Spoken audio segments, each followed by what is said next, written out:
প্রচন্ড শীতের রাত, উনি মাগরিবের নামাজ এশারের নামাজ পড়ে একটা মসজিদে শুয়ে পড়লেন, আর শুয়ে শুয়ে হাদিস পড়তেছেন, আর মনে মনে ভাবলেন রাতটা মসজিদে কাটায় দেয়। কিন্তু দারোয়ান এসে বলে মসজিদে থাকতে পারবেন না, ওঠেন। কাঁথা গুছিয়ে হাদিসের কিতাব নিয়ে কাঁধের মধ্যে ব্যাগ নিয়ে মসজিদ থেকে বের হয়ে গেলেন। কি আর করবেন, প্রচন্ড শীত আর কাঁপতেছেন বুড়ো মানুষ। পথিমধ্যে দেখলেন বাজার একজন খাব্বাস, শাবুন খাব্বাস, যুবক রুটি বিক্রেতা। আহমদ ইবনে হাম্বল বলে, যুবক আমার যাওয়ার জায়গা নেই, সফরে বেরিয়েছি, খুব শীতে কষ্ট পাচ্ছি, রাতে যদি তোমার এই চুলা থেকে একটু আগুন পোহাই কোনো সমস্যা?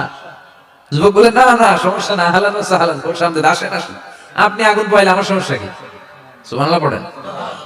আল্লাহ শুকরিয়া করে উনি বসলেন আর আগুন পোহাচ্ছেন। আর খেয়াল করলেন যুবক রুটি বানায় আর পরে আস্তাগফিরুল্লাহ, রুটির দলা বানায় পরে আস্তাগফিরুল্লাহ, খামির বানায় আর পরে আস্তাগফিরুল্লাহ। উনি প্রশ্ন করলেন, যুবক ঘটনা কি? আসার পর থেকেই তোমার দেখতেছি তুমি রুটি বানাও, রুটি বিক্রি করো আর পড়ো আস্তাগফিরুল্লাহ।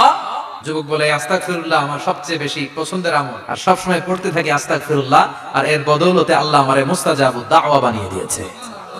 তুমি মুস্তাজাবুদ দাওয়া, রুটিওয়ালা, সব দোয়া কবুল করে নিয়েছে আল্লাহ, একটা দোয়া ছাড়া। কি সেই দোয়া? আল্লাহ তোমার কাছে আমার চাওয়া, আমি যেন এই ইমাম আহমদ ইবনে হাম্বলের দেখে মরতে পারি, আমি যেন ইমাম আহমদ ইবনে হাম্বলের হাতে হাত রেখে মুসাফা করতে পারি আর তার কপালে একটা চুমু এঁকে দিতে পারি। আহমদ ইবনে হাম্বল আবেগপ্রবণ হয়ে গেলেন, চোখের পানি ছেড়ে দিলেন, বলেন, যুবক তোমার এই দোয়াটাও কবুল হয়ে গিয়েছে। আমি নিজেই আহমদ ইবনে হাম্বল।